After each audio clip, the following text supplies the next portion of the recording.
Hello दोस्तों, आज हम एक ऐसे ट्रैजिक हादसे की बात करने जा रहे हैं जो सिर्फ इंडिया ही नहीं बल्कि पूरी साउथ एशिया की एविएशन इंडस्ट्री के लिए एक बहुत बड़ी वार्निंग है। एयर इंडिया की flight AI-171 Boeing 787 dream liner Ahmedabad से लंदन गैटविक जा रही थी। कुछ ही लम्हों के अंदर ये प्लेन क्रैश हो गया और 300 या गालिबन इससे कुछ ऊपर नीचे लोगों की जान चली गई। ये एक स्याह दिन है और ये ना सिर्फ एविएशन के लिए बल्कि पूरी दुनिया के लिए, और हम पाकिस्तानी भी इससे बहुत कुछ सीख सकते हैं और बहुत से सेफ्टी मेजर्स ले सकते हैं। An Air India plane crashed in Ahmedabad today. It took off in the afternoon, but within minutes, it plunged to the ground. All right, we begin with breaking news out of India. A London-bound plane carrying 242 passengers and crew has crashed in the west of the country. It's not just 241, 265 dead. Families that have been destroyed.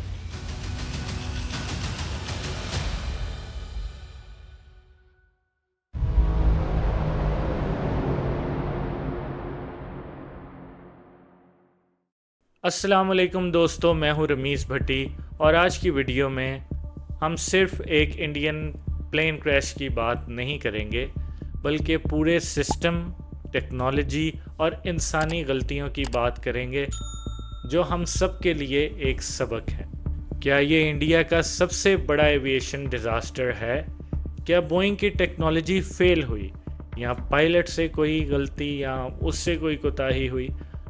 और सबसे अहम, पाकिस्तान की aviation industry को इससे क्या सीखना चाहिए या किसी भी मुल्क की एविएशन इंडस्ट्री को इससे क्या सीखना चाहिए। एयर इंडिया की flight AI-171 Boeing 787 dream liner 242 passengers के साथ लंदन के लिए टेक ऑफ करता है, लेकिन टेक ऑफ के चंद ही लम्हों बाद प्लेन सिर्फ कुछ 100 फीट की बुलंदी से वापस आता है और वो बिल्डिंग से जा टकराता है दोस्तों, और एक बहुत बड़ा धमाका होता है, फायर बॉल, जिसमें बचने का कोई चांस ही नहीं। और जब हम किसी हादसे की बात करते हैं तो सबसे पहले दिमाग में आता है कि ये क्यों हुआ होगा। तो अगर हम उसके पायलट की बात करें दोस्तों, तो कैप्टन सुमीत सबरवाल के पास 8200 घंटे का फ्लाइंग एक्सपीरियंस था। उनके को पायलट क्लाइव कुंदर के पास 1100 घंटे का तजुर्बा था। इसका मतलब है कि वो मंजे हुए पायलट थे, वो कोई नए लौंडे नहीं थे। ATC के मुताबिक प्लेन ने रनवे छोड़ा 139 पर, लेकिन कुछ ही देर बाद मे डे की कॉल मिल जाती है। इसका मतलब है कि पायलट्स को मसला फील हो गया था, लेकिन जब ATC जवाब देता है तो कॉकपिट से कोई रिस्पॉन्स नहीं मिलता और फिर सब कुछ ख़त्म हो जाता है। ये क्रैश सिर्फ हवा तक महदूद नहीं था दोस्तों। रनवे से थोड़ा दूर मेगनी एरिया में प्लेन सीधा BJ मेडिकल कॉलेज के हॉस्टल्स की बिल्डिंग पर जा गिरता है। लंच का वक्त था, स्टूडेंट्स मेस में मौजूद थे। गुजरात पुलिस के मुताबिक 300 के करीब लोगों की जान चली गई। 242 प्लेन में थे, जिसमें गुजरात के फॉर्मर CM विजय रूपानी भी थे, और बाकी लोग ज़मीन पर। डॉक्टर्स खुद ज़ख्मियों का इलाज कर रहे हैं, लेकिन उनको भी पता है कि उनकी अपनी कम्युनिटी पर भी इस हादसे का बहुत बुरा असर हुआ है, क्योंकि वो खुद इस हादसे का शिकार है। ये डबल ट्रेजेडी है, हवा में भी और ज़मीन पर भी। मतलब प्लेन के अंदर जो लोग मौजूद थे वो तो अपनी जान से गए ही गए, साथ वो एक ऐसी जगह पर गिरे जहाँ जनरल पब्लिक थी, और वो भी बेचारे अपनी जानों से हाथ धो बैठे। प्लेन क्रैश में एक शख्स जो ज़िंदा बच गया, जो कि इस पूरे इंसिडेंट का सोल सर्वाइवर है, उसकी कहानी किसी मौजज़े से कम नहीं। वो कहते हैं ना, जिसे अल्लाह रखे उसे कौन चखे।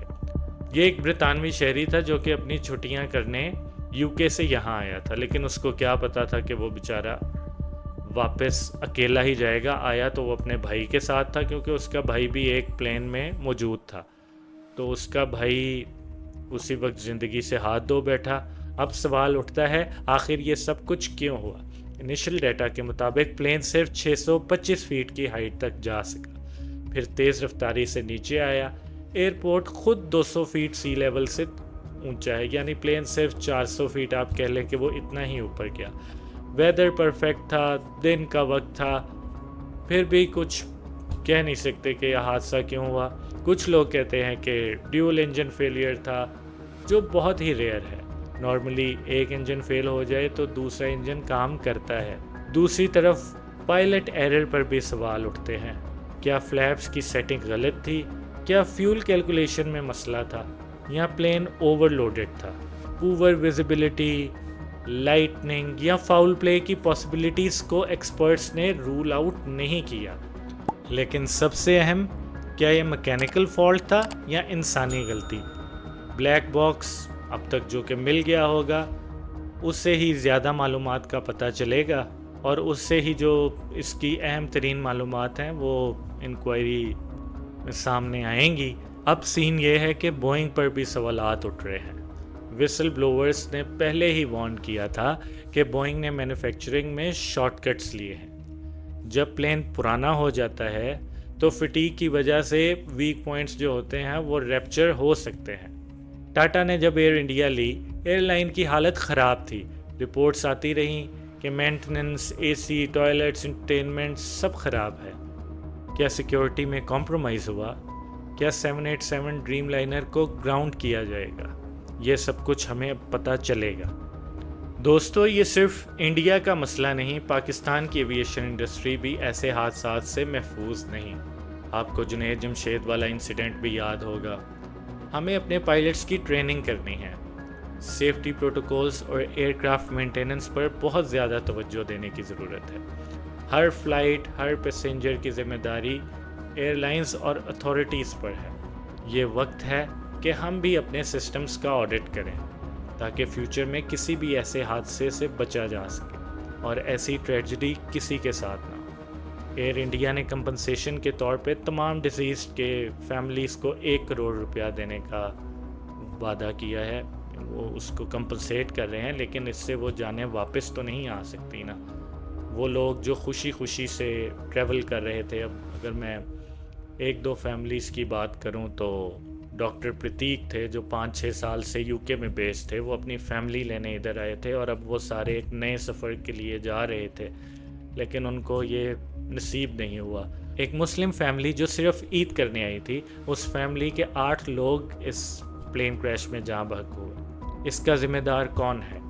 क्या आप समझते हैं कि पाकिस्तानी एविएशन इंडस्ट्री सेफ़ है? हमारे सिस्टम्स इतने स्ट्रॉन्ग हैं कि ऐसे हादसा से बच सकें? ये तमाम चीज़ें तो वक्त ही बताएगा। बाकी आप अपने कमेंट्स में बताइएगा कि आपका इस बारे में क्या ख्याल है, क्योंकि जब एक हवाई सफ़र होता है तो वो बहुत से इमोशंस को लेकर होता है। दोस्तों, कोई अपनी फैमिली को मिलने जा रहा है तो कोई फैमिली से दूर जा रहा है, कोई वेकेशन स्पेंड करने जा रहा है। इस इमोशनल टाइम में अगर कोई ऐसा वाक़या पेश आए तो आप सोचें कि उन लोगों की क्या हालत होती होगी, जिनको पता है कि अगले कुछ ही सेकंड में जो प्लेन है उसकी टर्बुलेंस इतनी बढ़ गई है या वो आउट ऑफ कंट्रोल हो गया, वो अभी ज़मीन पर लगेगा और उनकी ज़िंदगी ख़त्म हो जाएगी। तो कमज़ोर दिल के लोग तो वैसे ही बीच में नीचे आने से पहले ही शायद उनका हार्ट फेल हो जाता हो। तो this is something that needs to be stopped या मिनिमाइज्ड इफ़ नॉट स्टॉप्ड। कुदरती आफात होती हैं, ज़ाहिर है इनको 100% निगलेक्ट तो नहीं किया जा सकता, लेकिन we should do, we must do what we can do. तो ठीक है दोस्तों, फिर मिलते हैं अगली वीडियो में। आपके इस बारे में जो भी राय है मैं कमेंट्स में देखूँगा। Thank you so much. Cheers.